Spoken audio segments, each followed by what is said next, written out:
Good morning, જય શ્રી કૃષ્ણ, રામ રામ, સીતારામ મિત્રો. તો કેમ છો? આશા રાખીએ કે બધા મિત્રો મસ્ત અને મજામાં છો. તો બધા મિત્રોનું સ્વાગત છે આજના આપણા નવા વ્લોગની અંદર. મિત્રો આજનો વ્લોગ જરૂર પૂરેપૂરો જોજો અને નવા મિત્રો આવ્યા હોય તો ચેનલને પણ સબસ્ક્રાઈબ કરી નાખજો. તો આજે હે કે ટાઢી ખીર, તો આપણે તમને આ વિડીયોની અંદર બતાવીએ. હાલ બાજુ તૈયારી ચાલુ થઈ ગઈ છે. તો જો હાલ બાજુ બા હે કે અત્યારે ઊંધિયું શાક બનાવવાનું, તો એની તૈયારી ચાલુ કરી દીધી છે. તો આપણે અહીંયા પણ તમને બેક કેમેરો કરીને બતાવશું.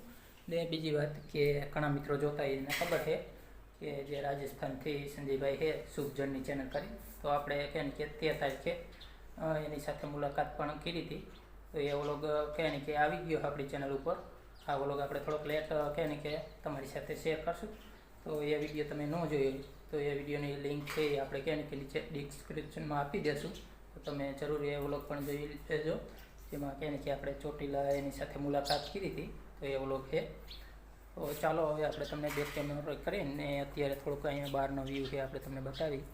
ચકલાને ચણ નાખી, પરંતુ ફરિયામાં તો તમને ખબર જ છે કે આપણે હલનચલન થતી એટલે જાજી વાર ચણવા માટે નીચે ન ઉતરે, પરંતુ તોય થોડીક વાર ચણે અને પછી પાછા આપણે લીંબુડી અને બોરડી છે એમાં બેસી જાય છે. તો આપણે તમને થોડોક વ્યૂ બતાવીને પછી અત્યારે હવે ઊંધિયું શાક બનાવવાની તૈયારી ચાલુ થઈ છે, તો એ પણ બતાવી દઈ. તો મિત્રો હાલ બાજુ આપણે તમને અત્યારે મોર્નિંગનો થોડોક વ્યૂ બતાવી.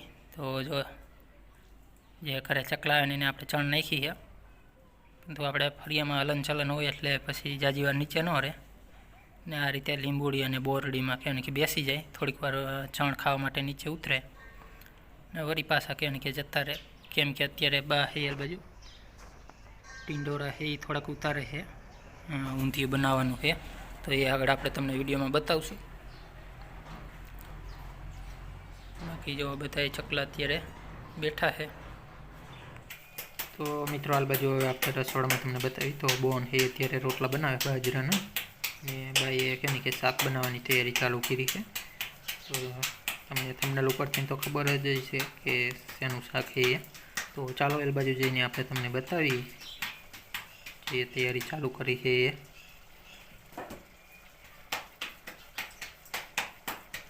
પાલર છે, ફુલાવર, ટમેટા, નાનકા નાનકા 2-3 બટેકા છે ને થોડાક ટીંડોરા આપણે ઘરના જે અત્યારે તમને બતાવ્યું હતું એમાં બા ઉતારતા હતા ત્યારે.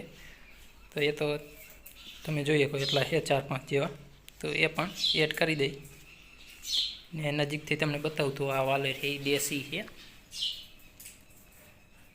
ને જો એકાદો કે વટાણાની સિંગ પણ આવી ગયેલી, તો એ પણ એડ કરી દઈ. કેમ કે આપણે શાકભાજીવાળા પણ લાવ્યા એટલે બધું મિક્સમાં હોય. ને તમે જુઓ થોડીક સિંગ ખરાબ જેવી લાગે ને એ પણ એટલે જ હોય, કેમ કે ઘરની હોય તો એવી ન થાય, પરંતુ જે વેચવા માટે લાવે એ પાણીને એવું બધું છંટકાવ કરતા હોય ને પછી ખરાબ થઈ જાય.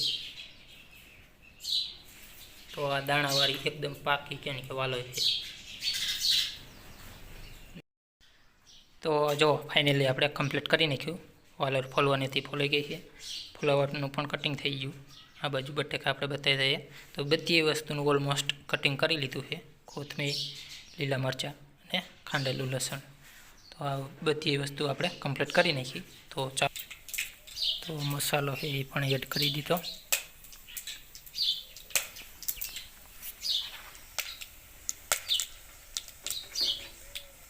જે લવિંગ ને એ બધું એડ કરી દીધું. રાઈ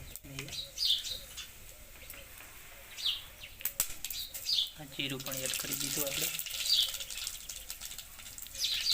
ના મીઠો લીંબુ.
તો હાલો મિત્રો, શીરાવી તો આવી જાઓ. જો આપણે ઊંધિયું એ બનીને થઈ ગયું કમ્પ્લેટ, ને કોથમી પણ એડ કરી દીધી. સાથે છે ગરમા ગરમ બાજરાના રોટલા, ને એ બાજુ થોડીક દહીં હતું તો ભાંગે છે.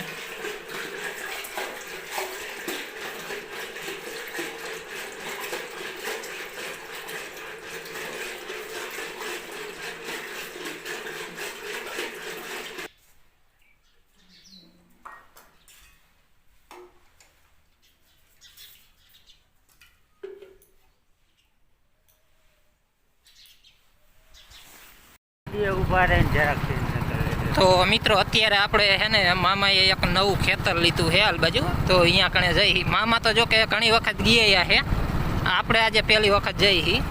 તો આપણે તમને પણ બતાવશું. ને જો હાલ બાજુ આ હંધોઈ ખેતરનો વ્યૂ ખાલી, ને આગળ નદી આવે તો અહીંયા પણ થોડોક વ્યૂ બતાવશું.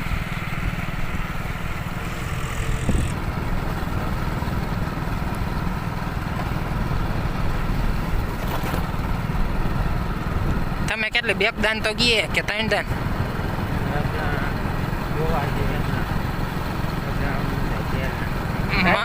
મામા 3 થી 4 વખત ગયે છે. આપણે જવું કરતા હતા, પરંતુ કે નહીં કે ટાઈમ હોય નહીં એટલે પછી કાંઈ જાય નહીં. ને આજે અહીંયા કણે રોટાવેટર હાલે છે, તો મામા કે મારે જવું છે. તો મેં કીધું આપણે આવું, આપણે કીધું ના જવું કરતા હતા. તો અત્યારે નીકળી ગયા છે. ને અહીંયા કણે જો રેતી બનાવવાનું હતું કે છે રેતીનો પ્લાન. હા, બધો રેતીનો પ્લાન છે, રેતી બનાવવાનો. જે એવા પથ્થર આવે ને એને દરીને બને, ને કોઈ નદી અહીંયા કણે નજીક જ આવી જાય છે, તો એમાંથી પણ એવી માટી જેવું હોય ને એ બધું ધોઈને પછી એમાંથી રેતી બનાવે. એ ધૂળ હોય, જો આ અંદર રેતી ધોઈને પાણી નીકળે ને આ બધું આ નદી જ આવી ગઈ છે. આપણે તે પહેલાં એક વખત અહીંથી નીકળ્યા ત્યારે બતાવ્યું હતું, ને પાણી પણ ચાલુ હતું. આ બાજુ તમને બતાવું પાણી અત્યારે છે જ. ખેડૂતો માટે સોયડ્યું હતું ને એ ટાઈમનું હજી ભીરું અહીંયા બધી તમે જોઈ શકો.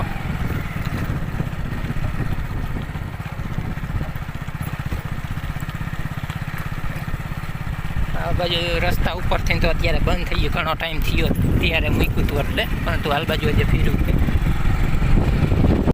તો મિત્રો, આપણે ગયા હતા, તમને આગળ વાત કરી એમ ખેતરે આંટો મારવા માટે, પરંતુ અહીંયા આપણે પહોંચ્યા ત્યાં પછી કોલ આવ્યો એટલે કહે કે અહીંયા કણે આપણે આવતા રહ્યા. તમે જોઈએ કહો ટ્રેક્ટર છે હાલ બાજુ કહે કે પાણીમાં જતું રહ્યું હતું. તો અત્યારે તો જો કે બહાર નીકાળીને મૂક્યું, અહીંયા તમને બતાવું પાણી ટપકે એમ કે એન્જિનમાં બધી જગ્યાએ જતું રહ્યું, એટલે બધું ઓઇલને ચેન્જ કરવું પડે. એટલે હવે અત્યારે કાંઈ સ્લેપ લગાવવાનો નથી, બીજા ટ્રેક્ટરથી કે ડાયરેક્ટ સીધો ગેરાજે લઈ જવાનું. જોઈએ કહો જો તમને પાણીને રસ્તો ને બધું બતાવું. બાપુ એ રોટાવેટર લઈને અહીંયા જતા હતા. આપણને એમ હતું કે અત્યાર સુધીમાં તો અડધું ચાલી ગયું છે, પણ તો અહીંયા આવીને પાણીમાં ડૂબી ગયું એટલે પછી બધે કોલ કરી બીજું ટ્રેક્ટર બોલાવવું પડે બહાર ખેંચવા માટે. એટલે ટાઈમ ઘણો લાગી ગયો હતો, પરંતુ આપણે અહીંયા પહોંચ્યા ત્યાં ટ્રેક્ટર હતું નહીં. આ કોલ પણ આવ્યો એટલે આપણે પછી આ બાજુ સામે તમે જો રસ્તો છે પાણીમાં થઈને સામે ટારિયા જેવું લાગે, તો એ બાજુથી આપણે સામે આવ્યા ત્યાં ટ્રેક્ટર નીકાળી લીધું હતું. એટલે જે ફોટાને એ લોકો હાજર હતા એને પાડ્યા આપણે તમને અહીંયા સાઈડમાં સ્ક્રીનમાં બતાવી કંઈક એ રીતનું પાણીમાં જતું રહ્યું ત્યાં. તો મિત્રો, હવે આપણે અહીંયા સાઈડમાં તમને એ ફોટા પણ બતાવતા જઈ કે જ્યારે ટ્રેક્ટર આખું પાણીમાં હતું ને એ ટાઈમે જે લોકો અહીંયા હાજર હતા એને ફોટા પાડ્યા એની પાસેથી આપણે લઈ લીધા છે. એને આપણે તમને બતાવી ને જો આ રીતે લાઇટું ને જે સિંગલિયા આવે સાઈડમાં, તો એ બધામાં પાણી હજી ભરેલું જ છે, ધીમે ધીમે એમાંથી નીકળે છે. બાકી નીચે પણ આપણે તમને બતાવ્યું કે એનું એન્જિન બોડી આવે એમાંથી પણ ધીમે ધીમે ટપકે છે પાણી. એ તો આપણે તમને ઓલરેડી બતાવી દીધું. ને આ બાજુ હવે જે પાણીનો હોંકળો છે ને એમાં થઈને રસ્તો ચાલે છે, તો એ રસ્તો પણ આપણે તમને બતાવી આ બાજુ કે કઈ રીતનો છે. તો જો અહીંથી તો આ રસ્તો તમને ક્લિયર દેખાય, આપણે ઊભા છે અહીંયાથી, પરંતુ વચ્ચે પાણી છે ને સામે જો થોડોક પારા જેવું છે ને અહીંયા વચ્ચે રસ્તો ધાર્યો લાગે. જો આપણે ઝૂમ કરીને તમને બતાવ્યું. અહીંથી શોર્ટકટ જાય, પાણીમાં કેટલો આંકડો અને કેટલો પગતો છે એ કઈ રીતનો એ તો આપણને ખ્યાલ નથી. એ તો અહીંથી ચાલતા હોય ને ખબર હોય. આપણે તો આજે પહેલી વાર અહીંયા આવ્યા છે ને આપણી સામેની સાઈડથી આવ્યા, પરંતુ પછી અહીંયા વચ્ચે ઊંડું એટલે આપણે બીજી સાઈડ થોડોક આંટો ફરીને અહીંયા ચેક પહોંચ્યા છે.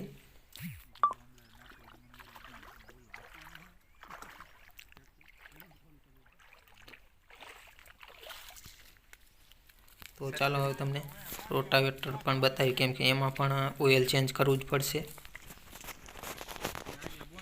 તો જો આ પાછળની હેડલાઇટ અને સિંગલ વ્યૂ છે એમાં પણ તમે જોઈએ કે પાણીનો ક્લિયર દેખાય છે, જે અડધે સુધી પાણી પીરું છે. ને આ છે રોટાવેટર. એ તો તમે ફોટામાં જોયું કંઈક એટલે સુધી બુડી ગયું, એટલે કેમ કે જે ઓઇલનું આવે એમાં પાણી કરી જાય એટલે ઓઇલ બધું અંદર જતું રહે ને પાણી નીચે. એટલે અત્યારે ટ્રેક્ટર પણ ચાલુ નથી કર્યું ને કાંઈ નહીં, એમને બંધ જ કે લઈ જવાનું છે. તો જો આ બધું કે આમાં પણ આ રીતે કંઈક પાણી ટપકે તમે જોઈ શકો. જો આપણે સ્લેપ લગાવી ટ્રેક્ટરને તો જે પાણી હોય ને એ બધી જગ્યાએ ચડી જાય, કેમ કે એને મશીન આખું ચાલુ થઈ જાય એટલે પાણી જે પીરું હોય એ બધી જગ્યાએ ન ગયું હોય એ જગ્યાએ પણ જતું રહે. એટલે સ્લેબ કંઈ લગાવવાનો નથી અત્યારે. એ કંઈ કે હવે ગેરેજે જઈ અને પાણી નીકાળી બધું ઓઇલ પણ ચેન્જ કરવું પડશે. એ બધું ચેન્જ થાય પછી જ કહે કે ટ્રેક્ટર સ્ટાર્ટ કરવાનું, ત્યાં સુધી એમને બંધ રાખવાનું.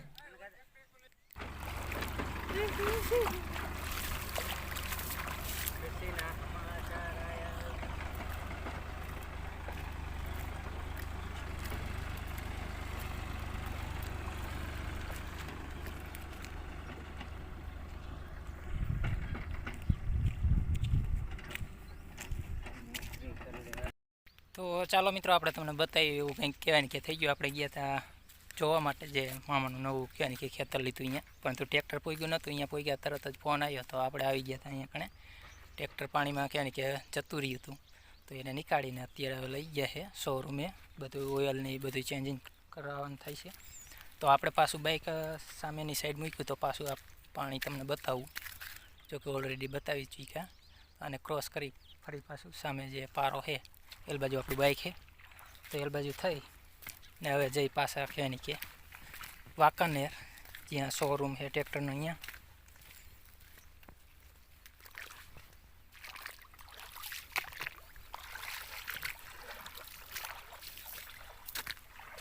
આપણે કહેવાય કે આજે ખેતરે પોગ્યા હતા, તરત ફોન આવ્યો એટલે પછી અહીંયા કાંઈ શૂટ કરવા કે કાંઈ તમને બતાવવા નતા રહ્યા. ડાયરેક્ટ જ પછી અહીંયાથી અહીંયા આવતા રહ્યા હતા. અહીંયાથી હાલો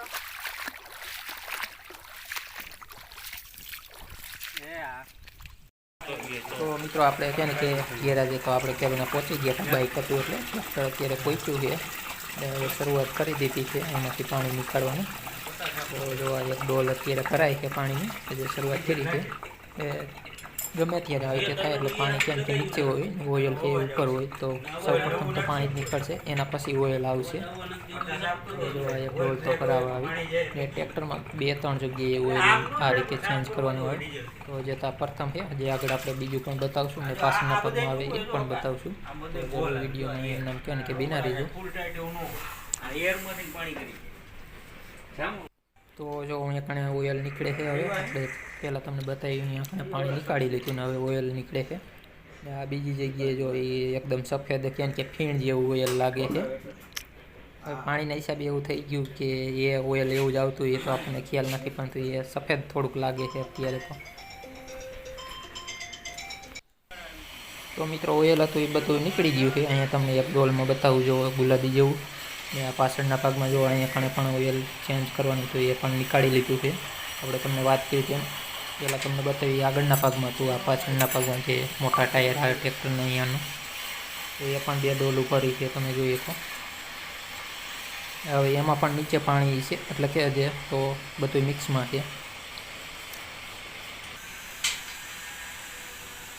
તો મિત્રો અત્યારે વાગી ગયા કેમ કે 5:30 ને હજે તો કેમ કે આજે તો નહીં રિપેરિંગ થઈ રહે, હજે કેમ કે બીજી બધી જગ્યાએ જ્યાં પાણી પીરું એ બધું નીકાળવાનું કામ ચાલુ જ છે. હવે સાંજ પડી ગઈ એટલે અત્યારે એમનામ રહેવા દેશું આખી રાત. ને કાલે સવારે કેમ કે બધું એકદમ પરફેક્ટ સાફ કરી અને પછી નવું ઓઇલ જે છે એ એમાં નાખવાનું થશે. તો અત્યારે તો આપણે ઘરે જવાનો ટાઈમ થઈ ગયો. અહીંયા તમે જોઈએ કહો ટ્રેક્ટર આખું પૂરું ખોલી નાખ્યું, જે જગ્યાએથી પાણી નીકાળવાનું થતું એ બધું.